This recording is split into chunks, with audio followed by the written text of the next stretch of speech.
নমস্কার বন্ধুরা, প্রাণ গার্ডেনিং চ্যানেলের আরেকটা ভিডিওতে সবাইকে স্বাগত জানাই।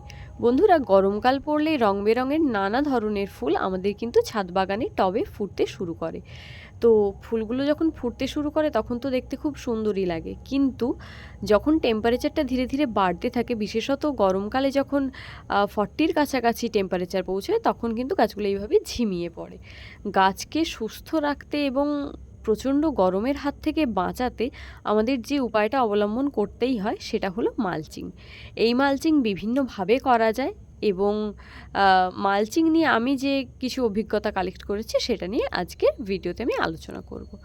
তো বন্ধুরা, মালচিং যেভাবে করা যায় তার মধ্যে প্রথম হচ্ছে শুকনো পাতা দিয়ে। বাগানে পড়ে থাকা শুকনো পাতাগুলো আমরা যদি কালেক্ট করে রাখি এবং সেই পাতাগুলোকে টবের ওপরে যদি আমরা দিয়ে রাখি, এটাও কিন্তু মালচিংয়ের একটা ভালো কাজ করে। এর ওপরে আমরা যখন জল দেব তখন এর ওপরটা দিয়েই জল দিতে পারি, ফলে কি হয়, টবের যে মাটি বা মিডিয়া যাই হোক না কেন, তো সেটা থেকে জল কিন্তু দ্রুত বাষ্পীভূত হয়ে ওপরে উড়ে যায় না, ফলে টবের মাটিটা একটু বেশিক্ষণ ভেজা থাকে, ফলে গাছ অত দ্রুত নুয়ে পড়ে না। তো এটা হচ্ছে মালচিংয়ের একটা প্রসিডিওর। তবে বন্ধুরা, এতে আরেকটা সমস্যা আমি যেটা ফেস করলাম সেটা হচ্ছে, আমরা তো মোটামুটি পাতার ওপর জল দিচ্ছি, এতে কোনো সমস্যা নেই, কিন্তু এই পাতাগুলো ধীরে ধীরে কিন্তু পচতে শুরু করছে। সেখান থেকে কিন্তু অনেক সময় যদি কোনো সফট ভ্যারাইটির গাছ থাকে, সেক্ষেত্রে কিন্তু ফাঙ্গাস অ্যাটাক হচ্ছে। এবার আসছি দ্বিতীয় যে প্রসিডিওর, সেটা হচ্ছে কাঠের গুঁড়ো বা ধানের তুষ বা কোকোপিট দিয়ে মালচিং। টবের উপরিভাগে এই কাঠের গুঁড়ো বা কোকোপিট ইত্যাদি একটা লেয়ার করে, 2 ইঞ্চি মতো লেয়ার করে, তো সেটা একটা ভালো মালচিংয়ের কাজ করছে। যেহেতু কাঠের গুঁড়ো বা কোকোপিট জল অনেকটা সময় ধরে থাকে, ফলে মাটিটা খুব ভালো রকমভাবে ভেজা থাকে, তাই গ্রীষ্মকালে গাছের গোড়া থেকে জল কিন্তু চট করে শুকিয়ে যায় না। তাই গাছ মোটামুটি তার প্রয়োজনীয় জল টবের মাটি থেকে সংগ্রহ করতে পারে এবং গাছ সুস্থ, সতেজ এবং স্বাভাবিক অবস্থায় থাকে। কাঠের গুঁড়ো দিয়ে মালচিং করলে কিন্তু গাছ কোনো রকম এক্সট্রা খাওয়ার পায় না, শুধু জলের সরবরাহটা বজায় থাকে। নাম্বার 3 যেটা আমি করেছি সেটা হচ্ছে যে কম্পোস্ট দিয়ে। সেটা হচ্ছে যে কোনো ধরনের কম্পোস্ট, আমি এক্ষেত্রে গোবর সার নিয়েছি, তোমরা চাইলে ভার্মি কম্পোস্ট বা 1 বছরের পুরনো পাতা পচা সার দিয়েও করতে পারো। এটাও 2 ইঞ্চির মতো করে একটা লেয়ার করে গাছের গোড়ায় দিয়ে দিতে হবে।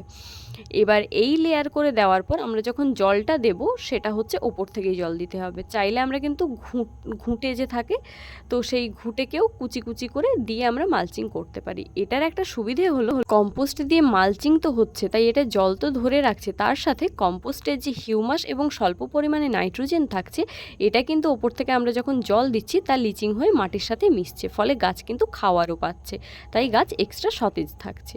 আগের প্রসেস ছাড়াও আর যে প্রসেসে মালচিং করা যায় সেটা হচ্ছে, ছবিতে যেমন দেখছো এইভাবে পাটের বস্তা বা ব্যাগ, তাকে কেটে টবের মিডিয়ার ওপর বা মাটির ওপর ভালো করে ঢাকা দিয়ে দেওয়া এবং জলটা তার ওপর দিয়ে দেওয়া। ফলে কি হয় না, চটের বস্তা বা পাটের বস্তা অনেকক্ষণ ধরে জল ধরে রাখে এবং মাটিটা চট করে শুকনো হয় না। তো বন্ধুরা, এই ছিল মালচিংয়ের টোটাল প্রসিডিওর, যা আমি ট্রাই করে দেখেছিলাম।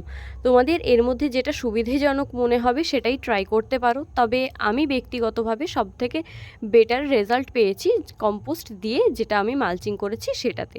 তার কারণ কম্পোস্টের মাধ্যমে গাছ কিন্তু স্লো রিলিজ কিছুটা খাওয়ারও পেয়েছিল, ফলে গরমকালে আমি এক্সট্রা কোনো রকম খাওয়ার গাছের ওপর অ্যাপ্লাই করিনি।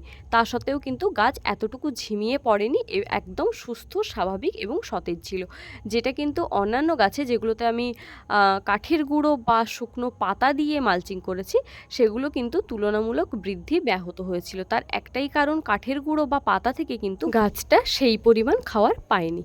তো বন্ধুরা, তোমরাও এই প্রসিডিওরে মালচিংটা মোটামুটি করতে থাকো, দেখো তোমাদেরও বাগানের গাছ কিন্তু সুস্থ এবং সতেজ থাকবে। তোমরা কোন প্রসিডিওরটা মেনটেন করে সবথেকে ভালো রেজাল্ট পেলে সেটা কিন্তু আমাকে অবশ্যই কমেন্ট করে জানিও। ভিডিওটা যদি ভালো লাগে প্লিজ লাইক করো, তোমার বাগানি বন্ধুদের সাথে শেয়ার করো, আর চ্যানেলটা সাবস্ক্রাইব করে প্লিজ প্রাণ গার্ডেনিংয়ের সাথে থেকো। খুব শিগগিরই আসছি অন্য একটা ভিডিও নিয়ে। নমস্কার।